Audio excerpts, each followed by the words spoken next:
চাঁদপুরের মেঘনা নদীতে পণ্যবাহী জাহাজে হত্যাকাণ্ডের ঘটনায় নিহত 7 জনের মরদেহ পরিবারের কাছে হস্তান্তর করা হয়েছে।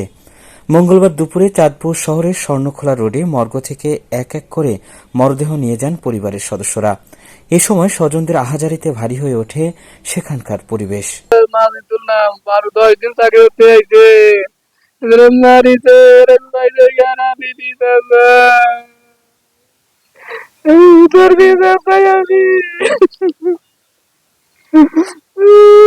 ড্রাইভার আমার ভগ্নিপতি, আমি তার লাশ গ্রহণ করতে আসছি। আমার একটাই দাবি যে এই হত্যাকাণ্ড বা এর কুলু যে বা যাই মনে করে, যে যাই মনে করুক, এর জন্য একটা সুষ্ঠু বিচার এবং সত্য তদন্ত বাহির হয়ে আসে। যে সোমবার সকালে চাঁদপুরের নৌ সীমানার মেঘনা নদীতে ধারালো অস্ত্র দিয়ে এমভি আল বাখেরা নামক একটি মালবাহী লাইটার জাহাজের 7 জনকে কুপিয়ে হত্যা করা হয়। এ ঘটনার একজন ঢাকায় চিকিৎসাধীন অবস্থায় রয়েছে। গতকাল রাতে চাঁদপুর সরকারি জেনারেল হাসপাতালে নিহত 7 জনের মরদেহ নিয়ে আসা হয়। সকালে এক এক করে মর্গে পাঠানো হয় 7 মরদেহ।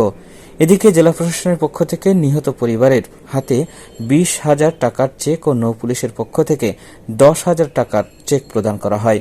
এ সময় ঘটনায় জড়িতদের বিরুদ্ধে দ্রুত ব্যবস্থা নেওয়ার কথা জানায় স্থানীয় প্রশাসন। আমরা এই ঘটনাটাকে কেন্দ্র করে আমাদের তদন্তকারী সংস্থাগুলো আলাদা তদন্ত করবে, কিন্তু এছাড়াও আমরা বিজ্ঞ অতিরিক্ত জেলা ম্যাজিস্ট্রেট, আমাদের নৌ পুলিশের একজন অতিরিক্ত পুলিশ সুপার, আমাদের বাংলাদেশ পুলিশের একজন অতিরিক্ত পুলিশ সুপার এবং কোস্টগার্ডের স্টেশন কমান্ডারকে দিয়ে আমরা একটা তদন্ত কমিটি গঠন করেছি এবং সেইটা 10 দিনের মধ্যে তারা এই তদন্ত প্রতিবেদন আমাদেরকে দিবে যে এই ঘটনাটা কেন ঘটেছিল। আর কি নিহত হয়েছেন তাদের পরিবারকে এই লাশগুলা দাফন কাফনের জন্য আমরা জেলা প্রশাসনের পক্ষ থেকে আমরা প্রত্যেক পরিবারকে 20,000 করে টাকা দিচ্ছি। এবং এই মামলার বাদী হিসাবে আমরা যারা ভিকটিম আছেন তাদের মধ্যে থেকে বেশ কয়েকজনই বাদী হতে চাচ্ছেন। তাদের যে কোনো একজনের সাথে কথা বলে আমরা ভিকটিমদের আত্মীয় স্বজনের মধ্যে থেকে